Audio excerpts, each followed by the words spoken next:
thank the council members and also to congratulate the new council members who've been appointed and those that we've renewed their terms to move to the second term. We decided to come here today to inaugurate the new council and just to have a conversation about the running of the university. As you very well know, we are in the middle of the reforms that we are undertaking in the education sector, and part of those reforms relate to governance of these institutions. And governance starts with the councils, and I just came to congratulate them and to have a conversation with them and to encourage them that the government is 100% behind them so that they can undertake their mandate without fear or favor. The government is committed to ensuring that our institutions move from where they've been to a sustainable ground. That's why when this administration came in, you are very well aware that we had at least 23 universities out of the 43 who are technically insolvent. As we speak today, and because of the interventions that the government has been able to do, that number has now reduced to 14. And it is the government's commitment that within the next 2-3 years would have moved all our universities from being technically insolvent, those who were, to being sustainable. That's why the programs that we have introduced as a government, including the student-centered funding model and the reduction of the school fees for programs from between 15% to 40%, has made it possible for these students to be able to pay their part of their fees. Let me also bring to your attention that most of the universities who have admitted the students, the average payment rate is at 85%, which is very, very commendable. That means out of the 10,480 students who've been admitted here in the first year cohort, about 9,500 have already made payment to their fees. And many other universities are reporting positive responses. There's one university, I think it's Mary University, where it is only one parent who has not paid. This morning I was talking to Machakos University. They've admitted 3,578 students.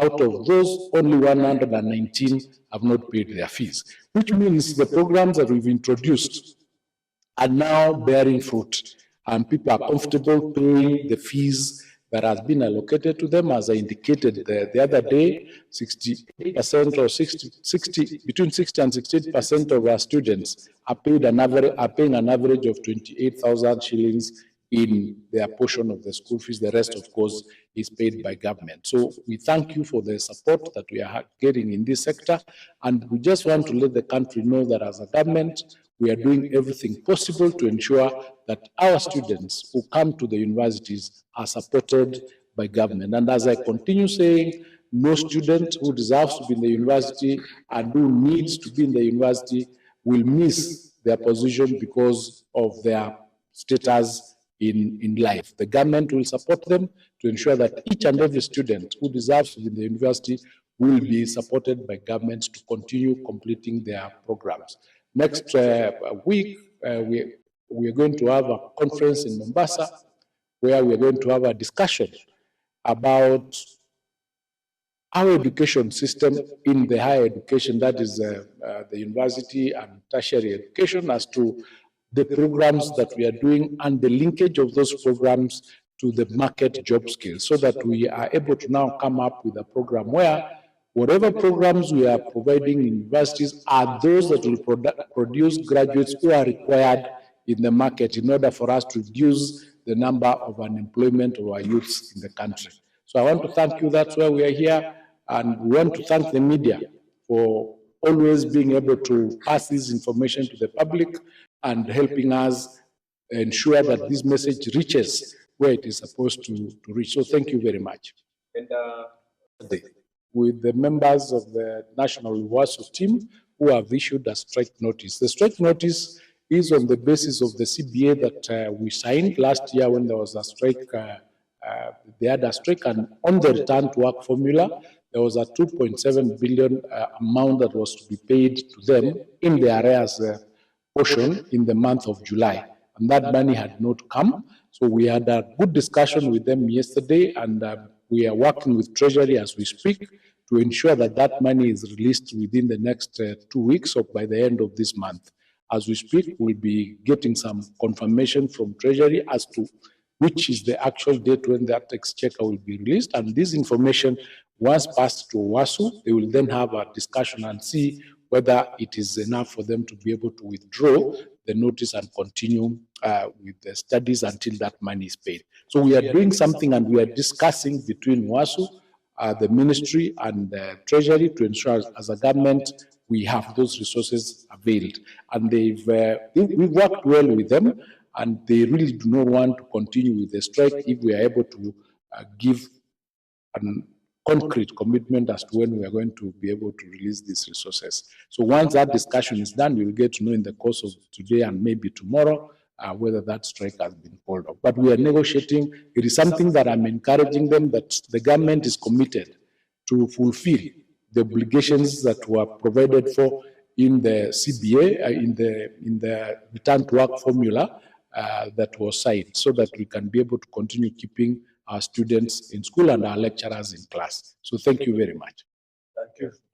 Yes, thank you very much. As you're very well aware, we decided this term that before we release the capitation for third term, which had already been sent to the ministry, we decided that we need to verify two things majorly: the number of students we have in our schools and the number of schools that we have. And of course, this came about because there was an audit that was done and released by the Auditor General that was indicating that the figures that have been there within the last 4 years may not reflect the correct position that is in the market.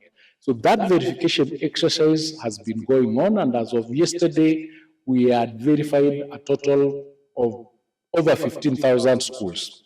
What we are doing is we are verifying the number of learners we have in each school, how many learners are in each grade, whether female or male, and then once we complete that exercise, we release the resources to those schools every day in the evening. So that exercise is going on. We've shared with the heads of institutions, and they are aware about where we are. And for your information, this exercise is now being supported by each and every Kenyan, because everybody wants to know what is the correct number of students we have, so that it is better and easier for us, therefore, to make decisions based on data, to make policies that are based on evidence, in order for us to plan better to ensure that going forward, we don't have the challenges that have been there with either capitation not being enough or capitation delaying. So those are the things that we are doing in that sector, and each and everyone is supporting it. And I think once we finish that exercise, which we anticipate to finish in the next 1 or 2 weeks, we'll be in a position to make better positions so that in future we don't have the challenges that have been facing our institutions. Thank you. Santi. Members of the media, members of the press, thank you, Wasiri, for visiting us. Members of the press, we have had a session with Wasiri in the council meeting room. I have a team of 9 council members, including myself, and including the Vice Chancellor. We caught 3 who left us end of their term, and we have gotten 3 new appointments. That is what Wasiri came to address us, to kind of inaugurate that particular new team to this particular council. We are very privileged to be interacting with Wasiri. As you know very well, this is the #1 university in the country, with over close to 50,000 students, including 11,000 that have just reported. And we are privileged to be interacting at this level with Wasiri because of the importance of our role in the country and in the economy. And so that is, those are the basic reasons why we are together. And we thank you for coming over to witness this occasion. Thank you very much, and over to Wasiri.